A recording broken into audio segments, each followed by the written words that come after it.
കണ്ണൂർ രാജ്യാന്തര വിമാനത്താവളത്തിൽ നിന്നും ഈ വർഷത്തെ ഹജ്ജ് സർവീസുകൾ തുടങ്ങി. ബുധനാഴ്ച രാവിലെ 7ഓടെയാണ് ഫ്ലൈ അദീലിന്റെ ആദ്യ വിമാനം പറന്നുയർന്നത്. 349 പേരാണ് ആദ്യ വിമാനത്തിലുണ്ടായിരുന്നത്. സംസ്ഥാന ഹജ്ജ് committee chairman doctor Hussain Saqafi Chullikode ആദ്യ സർവീസ് ഫ്ളാഗ് ഓഫ് ചെയ്തു. 1 മണിക്കൂറോളം വൈകിയാണ് ആദ്യ വിമാനം ജിദ്ദയിലേക്ക് പുറപ്പെട്ടത്. ബുധനാഴ്ച പുലർച്ചെ 5:15-നാണ് സർവീസ് ഷെഡ്യൂൾ ചെയ്തിരുന്നത്. കണ്ണൂരിലേക്ക് വിമാനം എത്താൻ വൈകിയതിനെ തുടർന്നാണ് സർവീസ് വൈകിയത്.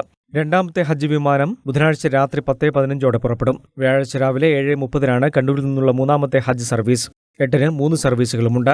ആകെ 4286 യാത്രക്കാരാണ് കണ്ണൂർ വിമാനത്താവളം വഴി ഇത്തവണ ഹജ്ജിന് പോകുന്നത്. 13 സർവീസുകളാണ് ഫ്ലൈ അദീൻ എയർലൈൻസ് കണ്ണൂരിൽ നിന്നും ജിദ്ദയിലേക്ക് നടത്തുക. 350 പേരെ ഉൾക്കൊള്ളുന്ന വൈഡ് ബോഡി വിമാനങ്ങളാണ് ഉപയോഗിക്കുന്നത്. 14 വരെയാണ് കണ്ണൂരിൽ നിന്നുള്ള ഇത്തവണത്തെ ഹജ്ജ് സർവീസുകൾ.